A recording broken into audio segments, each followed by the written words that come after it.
Kemudian yang kedua, itu usianya muda-muda.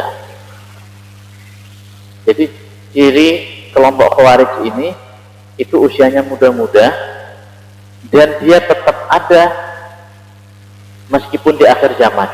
Jadi nggak musnah di zaman Nabi, di zaman Khulafaur Rasyidin, enggak. Dalilnya mana Pak? Hadis riwayat Imam Bukhari nomor 3611. Di mana Nabi SAW beliau bersabda, ya'ti fi akhir zaman. Jadi Nabi sebut nih jelas nih fi akhir zaman. Ya'ti fi akhir zaman, akan muncul nanti di akhir zaman qaumun, satu kaum, satu kelompok manusia, satu kelompok orang, khudasaul asnan, umurnya muda-muda, usianya muda-muda. Jadi otomatis apa? Ideologi ini rentan dengan anak-anak muda. Anak-anak muda jadi mudah kena.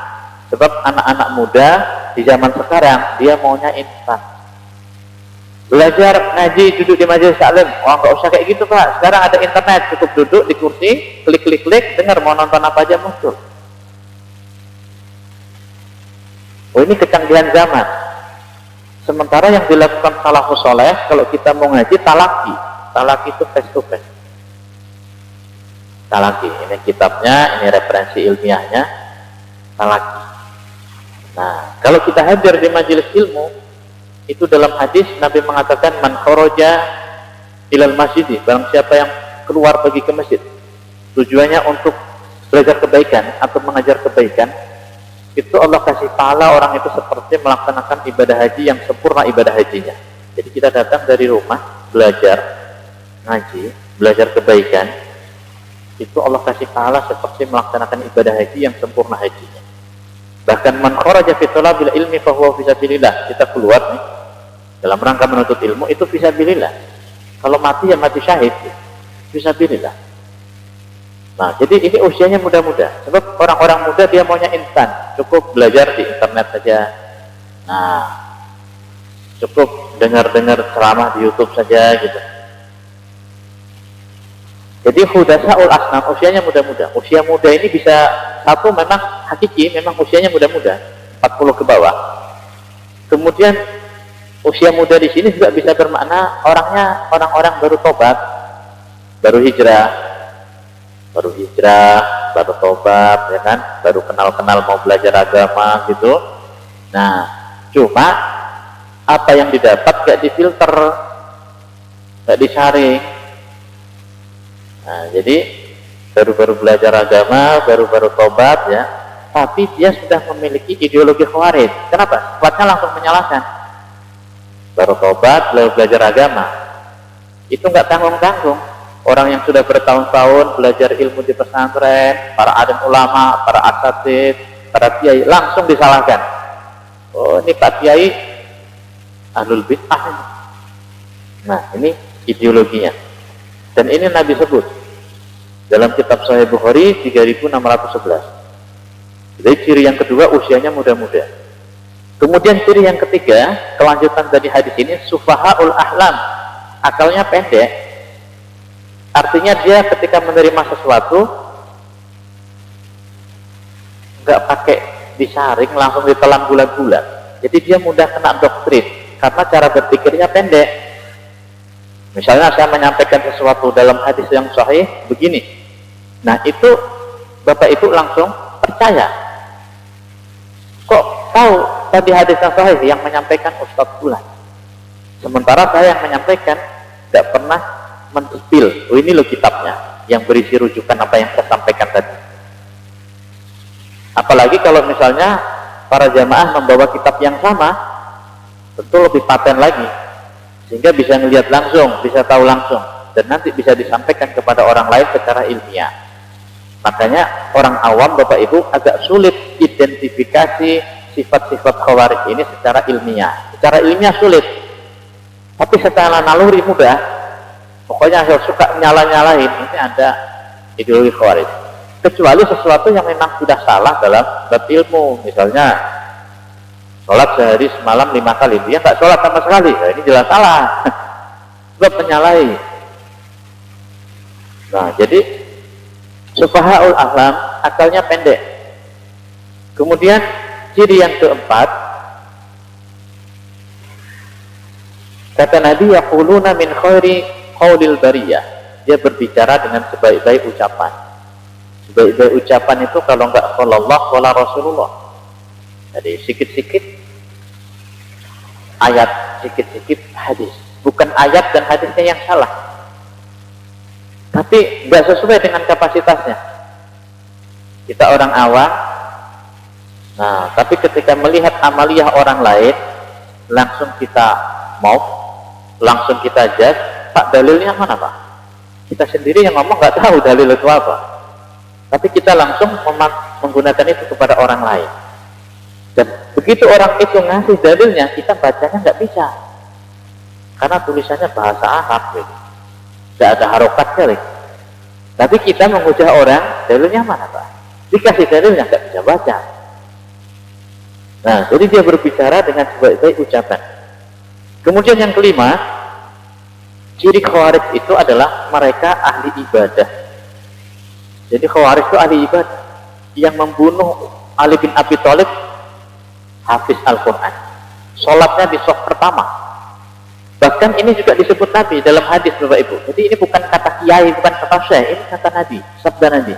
Bapak Ibu silakan buka kitab Sahih Bukhari nomor 3610. Di sini Nabi mengatakan, jadi ketika tadi Dzulkhuwaisirah At-Tamimi tadi itu menuduh Nabi nggak adil, Nabi disalahin. Ada sahabat namanya Umar bin Khattab, itu ngomong, ya Rasul, i'zan li bihi fa'adrib kunuqahu.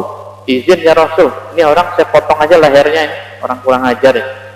Nabi disalahin. Umar izin membunuh ini orang Khawarij. Tapi kata Nabi, da'hu, biarkan dia. Kenapa Pak Nabi suruh biarin? Sebab Khawarij ini bagian dari takdir Allah yang akan menjadi alat uji umat Nabi di akhir zaman. Jadi salah satu ujian terbesar umat ini Khawarij, Bapak Ibu.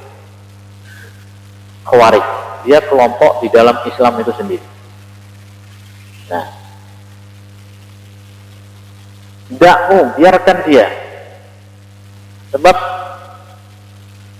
inna min di'di'i, nanti kata Nabi, dari di'di itu tulang sulbi, ya, maksudnya dari keturunan. Dari keturunan orang-orang ini nanti, orang-orang Khawarij ini, ya, itu nanti akan muncul sekelompok orang yang mereka itu yahkiru ahadukum sholatahu ma'a sholatihim. Jadi nanti orang-orang Khawarij yang keturunan atau yang nanti berada di belakang daripada Dzulkhuwaisirah At-Tamimi ini, itu orang-orang itu mereka ahli sholat, di mana kualitas sholatnya itu akan membuat kalian di sini sahabat merasa minder. Jadi kalau para sahabat saja itu merasa sholat mereka minder dibanding sholat Khawarij, apalagi kita. Seolah-olah khusyuk, kalau meluruskan sok lurus banget tuh. Kalau berdiri takbir kayak khusyuk banget. Lafaznya, fasohahnya melebihi orang Arab. Jadi dia ahli sholat Khawarij. Kemudian wasiyamahu ma'asiyamihim. Ini para sahabat itu akan minder kalau puasa mereka dibandingkan dengan puasa orang-orang Khawarij. Kemudian yaqra'una al-Quran la yujawizu taraqiyahu. Mereka ahli baca Quran. Merdu suaranya, fasih, tajwid, tahsinnya luar biasa kalau baca Quran. Bahkan banyak yang habis Al-Quran. Bahkan rata-rata orang-orang Khawarij yang berada di pasukan Khalifah Ali bin Abi Thalib yang keluar itu mayoritas hafal Al-Quran. Lalu apa yang menyebabkan mereka tersesat? Nah, di hadis Bukhari nomor 3610 itu yang membuat mereka ini sesat meskipun mereka habis Al-Quran adalah la yujawizu taraqiyahum. Itu Al-Quran yang dibaca tidak melewati kerongkongan. Maksudnya gimana? Maksudnya dia memahami Quran, dia memahami hadis tekstual, kayak burung beo kita ajarin Assalamualaikum, Assalamualaikum, Assalamualaikum juga dia. Tapi dia nggak tahu makna Assalamualaikum tuh. Dia hafal Al-Quran, dia fasih, dia baca Al-Quran, tapi asbabun nuzulnya dia nggak paham.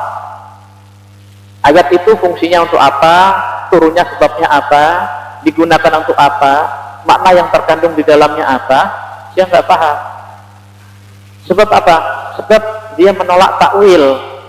Al-Quran nggak boleh ditakwil, hadis nggak boleh ditakwil. Bunyinya gitu ya gitu. Yadullah fawqa aydihim, tangan Allah di atas tangan mereka. Ini dalil sahih sebab ayat Al-Quran, Allah itu punya tangan. Sementara kalau kita Ahlussunnah wal Jamaah belajar tauhid, Allah itu laisa kamitslihi syai'un, tidak ada sesuatu yang menyerupai Allah. Mukhalafatul lil hawaditsi, berbeda dengan makhluknya. Nah, tapi karena menolak takwil, Khawarij ini dia memahami tekstualis, secara tekstual. Jadi Allah itu punya tangan. Tangannya kanan apa kiri? Dalam hadis riwayat Sahih Bukhari, kalau ada orang sedekah dengan korma yang mutunya paling rendah sekalipun, meski cuma 1 butir, itu yataqabbalallahu biyaminihi, Allah terima dengan tangan kanannya. Nah, ini dalil sahih bahwa Allah itu punya tangan dan tangannya kanan. Kirinya nggak ada, sebab nggak ada dalil sahih yang menyatakan Allah punya tangan kiri. Nah, kalau manusia saja tangannya 2 sebagai makhluk sempurna, kok Allah tangannya cuma 1? Cacat. Nah, jadi nanti kacau pemikirannya. Maka di dalam Khawarij ini berkembang nanti ideologi lain. Apa itu? Tajsim, mujassim orangnya, atau mujassimah. Jadi memposisikan Allah seperti makhluk karena menolak takwil. Dia memahami Al-Quran berdasarkan teks semata tanpa makna. Makanya Nabi sebut bahwa la yujawizu tarafiyahum, mereka baca Al-Quran tapi nggak melewati kerongkongan. Maksudnya makna Al-Quran itu tidak menembus dinding kalbunya. Nah, sehingga dia tekstualis. Jadi dia menolak khilafiyah. Pokoknya apa kata dia, apa kata gurunya, nah itu terus. Yang lain ditolak. Meskipun ada dalil yang sahih, tapi kalau gurunya bilang enggak. Nah, ini namanya Khawarij. Jadi dia punya sifat, mereka ini adalah ahli ibadah, tapi ibadahnya tidak berkesan dalam kehidupannya. Kemudian yang ketujuh, ciri Khawarij itu adalah yang kedelapan, ciri Khawarij 1, 2, 3. Nah, ciri Khawarij yang ketujuh, mereka fanatik buta. Jadi dia menolak siapapun, menolak dalil apapun, menolak pandangan apapun dari ulama lain, termasuk dari ulama salafus saleh sendiri. Meskipun mereka menganggap bahwa acuan mereka adalah salafus saleh, tapi mereka menolak salaf itu sendiri, manakala tidak sepaham dengan mereka. Jadi ditolak gitu. Dalilnya mana, Pak? Kok mereka itu fanatik Buddha? Kita bisa baca di Sunan Abu Dawud 4767. Nah, jadi dalam Sunan Abu Dawud 4767 itu kata Nabi, la yarji'una hatta yartadda ala kufihi. Orang Khawarij kalau sudah masuk ke Khawarij, dia akan fanatik buta, sehingga dia sulit mau dimentalkan, tuh sulit Bapak Ibu, mau disadarin ini sudah masuk ada ideologi Khawarij dalam dirinya, mau disadarin sulit. Nabi umpamakan seperti anak panah, ya, seperti anak panah yang sudah ditembakkan. Anak panah udah dibidikkan, melesat ya kan. Ini mau dibalikin lagi sulit karena sudah melesat. Kalau kayak film enak, ini langsung kita panggil gini jangan sendiri. Ya ini nggak bisa. Artinya orang kalau sudah kemasukan ideologi Khawarij ini, dia sulit untuk disadarkan. Dia sulit untuk disadarkan. Nah, makanya sangat berbahaya, sebab dia akan menilai yang lain salah. Kalau nggak ikut dia salah. Bapak ikut NU enggak? Enggak, Bapak salah. Bapak ikut Muhammadiyah enggak? Enggak, Bapak salah. Bapak ikut Tablighi Jamaah enggak? Ikut Khuruj 40 hari 4 bulan enggak? Bapak salah. Bapak belum dapat hidayah. Nah, ini ideologi Khawarij. Sebab Nabi tidak pernah mengkotak dakwah hanya dalam satu kelompok. Oh, ini yang dakwah hanya Tablighi Jamaah, NU enggak dakwah, enggak. Oh, ini yang dakwah hanya Muhammadiyah, ini NU enggak dakwah, enggak. Tapi semua itu adalah kendaraan yang sama-sama dipakai untuk wasilah dakwah limaslahatil ummah. Jadi sama-sama. Jadi Khawarij dia fanatik buta. Dan otomatis ciri yang ke-9 orang Khawarij ini, dia keluar dari manhaj nubuwah yang sebenarnya. Dia merasa dia ikut manhaj nubuwah, tapi dia keluar dari manhaj nubuwah itu sendiri. Sebab di Sunan Abu Dawud 4767 itu Nabi mengatakan ya murukuna minadzin muruqas sahmi minar ramiyah. Ini orang-orang Khawarij ini, mereka keluar dari syariat Islam yang sebenarnya, keluar dari akidah, makna akidah yang sebenarnya, macam anak panah yang sudah ditembakkan. Nah, kemudian yang ke-10 itu orang Khawarij memiliki ciri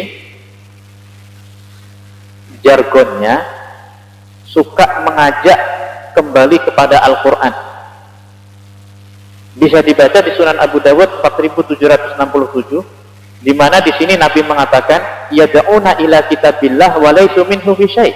Orang Khawarij itu punya jargon suka mengajak kembali kepada Al-Quran, seolah-olah umat ini sesat. Jadi yang nggak sesat cuma dia. Jadi dia membuat framing, ayo kembali kepada Al-Quran, maksudnya ngajak umat supaya ikut dia dengan framing kembali kepada Al-Quran, tapi sebenarnya kembali kepada dia. Dan sekali lagi ini bukan kata-kata Syekh, ini sabda Rasul Shallallahu Alaihi Wasallam sendiri. Bapak Ibu silahkan lihat Sunan Abu Dawud 4767. Kalau di Musnad Imam Ahmad bin Hanbal 13338, dan hadis ini sahih. Jadi suka mengajak kepada Al-Quran, seolah-olah umat ini sesat. Dari sekian banyak manusia ini, umat Islam ini dari zaman dulu sampai sekarang sesat semua kecuali dia. Nah, macam mana ciri-ciri Khawarij selanjutnya? Kita lanjutkan pertemuan yang akan datang. Sebab ini ciri Khawarij dari segi sifat. Nanti ada ciri Khawarij dari segi casing, cara berpakaian, penampilan fisik itu ada. Nah, sampai di sini ada yang mau ditanyakan Bapak Ibu? Silakan. Iya, mau bertanya Ustaz. Menarik kajian pada hari ini. Mengenai Khawarij ini kan sudah sudah muncul pada zaman Rasulullah ya, ideologinya. Apakah ada upaya-upaya dari Rasulullah ataupun para sahabat saat itu untuk memerangi Khawarij? Terus kemudian yang kedua itu gimana hukumnya orang yang tergolong sebagai Khawarij itu di mata Allah? Apakah mereka diakui sebagai Islam atau tidak? Karena tadi disebut sudah keluar dari nubuwah. Kemudian selanjutnya itu pertanyaan ketiga, apakah ini adalah teori atau maksudnya strategi dari musuh-musuh Islam yang ingin mengajukan Islam dari dalam? Mungkin tidak, mungkin mohon penjelasannya. Terima kasih. Ya. Yang pertama, Khawarij itu di zaman Nabi nggak diperangi, Nabi tidak memerangi. Bahkan sahabat Umar yang minta izin untuk membunuh Khawarij, untuk membunuh kelompok Khawarij itu dilarang Nabi. Sebab apa? Sebab Khawarij ini bagian dari skenario takdir Allah dan akan menjadi alat ujian terberat. Salah satu ujian besar bagi umat akhir zaman adalah Khawarij, karena dia ada di dalam tubuh Islam itu sendiri. Jadi tidak diperangi di zaman Nabi. Dia diperangi ketika dia memerangi. Dia memerangi Khalifah Ali bin Abi Thalib. Makanya Khalifah Ali bin Abi Thalib membalas, memerangi. Sebab nggak mungkin kita duduk aja diam terus, mau dipotong lehernya diam aja. Ini kemudian diperangi. Jadi kalaupun Khalifah Ali memerangi itu karena mereka menyerang. Bahkan dalam buku-buku sejarah Bapak Ibu ya, itu ada sahabat Nabi namanya Abdullah bin Khabbab bin Al-Arad radhiyallahu anhu. Itu ketika terjadi fitnah perang seperti itu, beliau menghindar. Beliau bawa istrinya, beliau mau pergi ke wilayah-wilayah yang kira-kira itu nggak ada konflik. Nggak ada konflik, nggak ada perang. Jadi beliau bawa istrinya lagi hamil. Nah, beliau melewati wilayah yang di situ ada orang Khawarij. Beliau ditanya, bagaimana pendapat kamu tentang Utsman bin Affan, tentang Ali bin Abi Thalib gitu. Dijawablah, Utsman bin Affan ini sahabat Nabi, termasuk salah satu dari 10 orang yang sudah dijamin masuk surga. Ali bin Abi Thalib juga sama. Sementara orang Khawarij tadi punya pemahaman Utsman pendosa besar, kafir, Ali bin Abi Thalib kafir. Tapi ini sahabat Abdullah bin Khabbab bin Al-Arat radhiyallahu anhu kok malah memuji, dia langsung dibunuh. Sahabat Khabbab Abdullah bin Khabbab bin Al-Arat radhiyallahu anhu dibunuh. Istrinya yang hamil dibunuh juga, dibelah perutnya, janinnya pun dibunuh. Sadis gitu. Tapi di sisi yang lain ada seorang pemuda Khawarij, ya, ketika lagi safar dia menemukan buah jatuh di luar pagar. Dalam hukum syariat buah jatuh di luar pagar ini halal dikonsumsi. Tapi begitu dimakan langsung ditegur sama kawannya orang Khawarij juga. Ini syubhat. Kalau soal makan begitu teliti, tapi nyawa orang kayak nggak ada harganya. Dan pemikirannya gitu, mengkafirkan. Kalau kira-kira menggunakan kata mengkafirkan itu nanti bisa membuat umat dan masyarakat tidak simpatik, ini disimpan dulu kata mengkafirkan, tidak dipakai. Pakai kata sebelumnya apa itu? Bid'ah, tak sesuai sunnah. Bapak ini nggak sesuai sunnah. Tapi sekajian subuh ada sarapan bubur situ, bid'ah, karena Nabi nggak pernah bikin macam itu. Nah, kalau nggak pakai nanti ini, kalau masih pakai kata bid'ah, nanti masyarakat umat menjauh. Pakai kata yang ketiga apa itu? Nggak sesuai sunnah, jadi lebih halus. Ini nggak sesuai sunnah, sehingga membuat umat masyarakat akhirnya, oh iya ya, yang sunnah macam mana Pak? Nah, yang macam ini, yang macam dia gitu. Jadi yang lainnya nggak sesuai sunnah. Makanya dia sangat halus ya, sangat halus. Jadi untuk ide, untuk secara ilmiah ini sulit. Nah, jadi itu tidak diperangi di zaman Nabi, akan tetapi terjadi peperangan dengan Khawarij di masa Khulafaur Rasyidin. Terus yang kedua tadi apa ya? Iya. Jadi orang Khawarij ini statusnya seperti apa? Nah, sebagian ulama kemudian khilaf. Ada yang menganggap memang ini sudah bukan Islam. Sebab tadi Nabi mengatakan yamrukuna minad-din, Khawarij ini dia keluar dari agama Islam. Tapi sebagian ulama mengatakan tetap Islam. Sebab apa? Sebab ada hadis ketika tadi Umar bin Khattab minta izin untuk membunuh, itu Nabi larang. Sebab apa? Kalau dalam riwayat yang lain itu Khalid bin Walid, la'allahu yusolli, kata Nabi, bisa jadi dia mengerjakan sholat, bisa jadi dia mengerjakan sholat, makanya tidak dianggap Khawarij. Kemudian ketika Utsman bin Affan rumahnya dikepung sebelum beliau wafat ya, dalam Sahih Bukhari ini, itu beliau juga ditanya, karena yang menguasai Khawarij, otomatis yang memimpin sholat juga Khawarij. Nah, jadi di sini para ulama khilaf ya. Sebagian orang mengatakan memang dia keluar, tapi sebagian lagi dia nggak keluar seperti murtad, enggak, akan tetapi keluar dalam rangka pemahamannya. Kalau dia murtad kan memang dia sudah nggak mau Islam. Tapi dia Islam, cuma membuat pemahaman sendiri yang tidak sesuai dengan pemahaman salafus soleh, tidak sesuai dengan Rasulullah. Tapi mengklaim pemahamannya sesuai dengan salafus soleh dan Rasulullah gitu. Nah, nanti di pertemuan yang akan datang kita akan bahas ya ciri-ciri Khawarij secara casing, termasuk bagaimana caranya supaya kita bisa terhindar dari ideologi dan fitnah Khawarij itu. Sebab begitu orang sudah masuk Khawarij, ini mau dinetralkan sulit Bapak Ibu. Bapak Ibu punya anak, Ibu pondokin ini ke sekolah, ke pesantren yang di situ ada ideologi yang seperti ini, nanti itu anak Bapak Ibu mau Bapak Ibu kembalikan sulit.